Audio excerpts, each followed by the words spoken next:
What is the craziest excuse someone has given you that ended up being true? Moved into a new place. Landlord is very nice, lives in the house. Her son also lives there. A few weeks after moving in, he knocks on my door, accuses me of spying on him, quickly takes it back once he sees my genuine confusion, says he is panicked because recordings of private moments, seemingly made in his own apartment, have surfaced at his place of work. No blackmail attached, seemingly just to make fun of him. The way he behaved, the super harsh and quick accusation, the immediate backpedaling screamed I haven't taken my meds. And I don't mean in the derogatory weird people must be mentally ill. I go to therapy myself, and I know people who have had mental breaking points where they did that exact kind of thing if they didn't take their meds. So I was very friendly and understanding, and a few days later he tells me he found out who it is, neighbors from the other side of the street, feeding me some obviously shaky story about them hacking his internet that didn't make much sense to me. This smelled like I have now resumed taking my meds and have realized I behaved irrationally, but I can't tell you that. So here's an attempt to defuse the situation. Turns out, no, he was totally right. He is currently suing them, got into the newspaper with it, and it's looking pretty likely he'll win. They have done this to more people, just for fun. He just isn't particularly tech savvy, so the bullshit explanation was him being generally right but not understanding anything about it. My goat ate my homework. She didn't believe me until I took in the textbook with a solid bite mark taken out of it that I couldn't have possibly faked.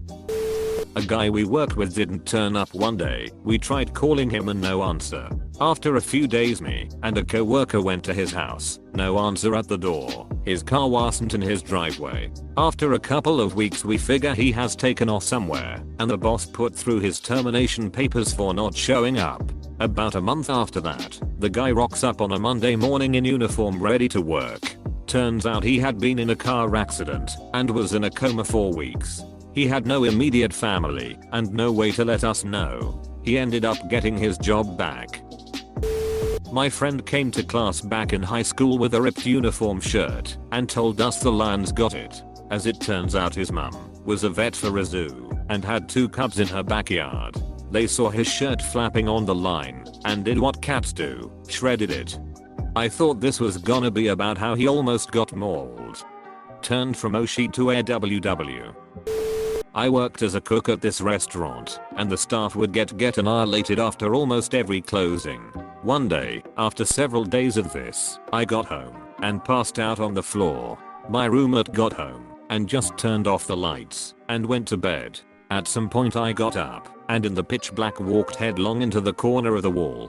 When I got up the next day, I had a huge black eye and the side of my face was swollen. I looked like I had either gotten into a brawl or someone beat the shit out of me. When I got to work, absolutely nobody believed my story. It wasn't until a co-worker who was friends with my roommate confirmed that he had heard my fateful collision that people finally believed my story.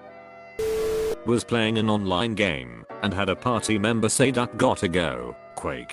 Fortunately they were unhurt because it was the horrendous Christchurch earthquake that I killed dozens.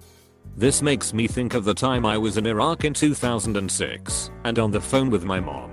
We started getting mortared and I just said, shit, I gotta go. We're getting mortared, and hung up so I could go to the nearest bunker.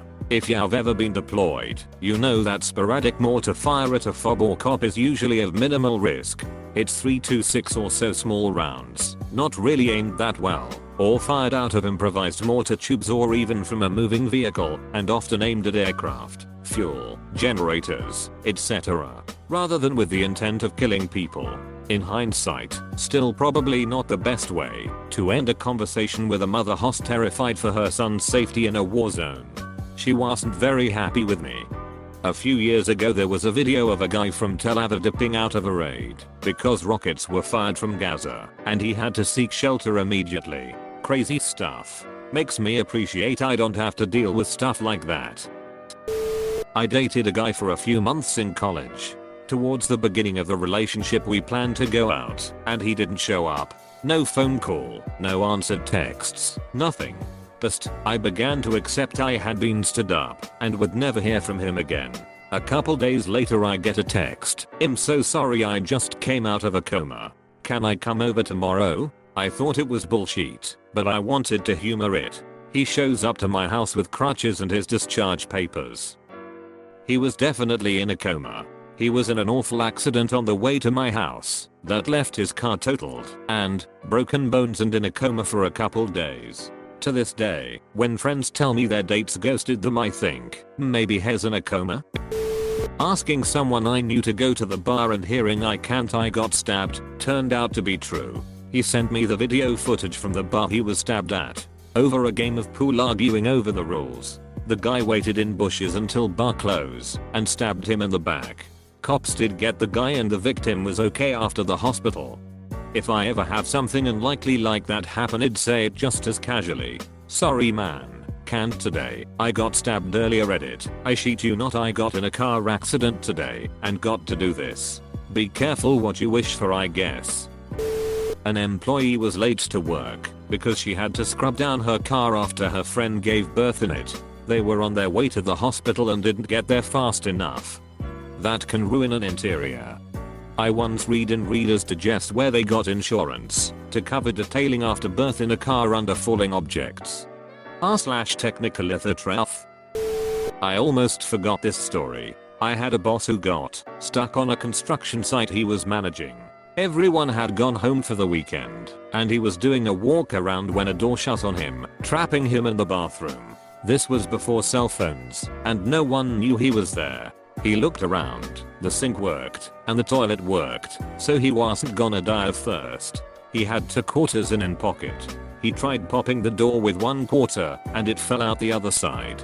He managed to get the other quarter just right and was free. When he got home he told his wife to check on him if he wasn't home by 7 on a Friday. He never checked a job site by his lonesome ever again. I liked him.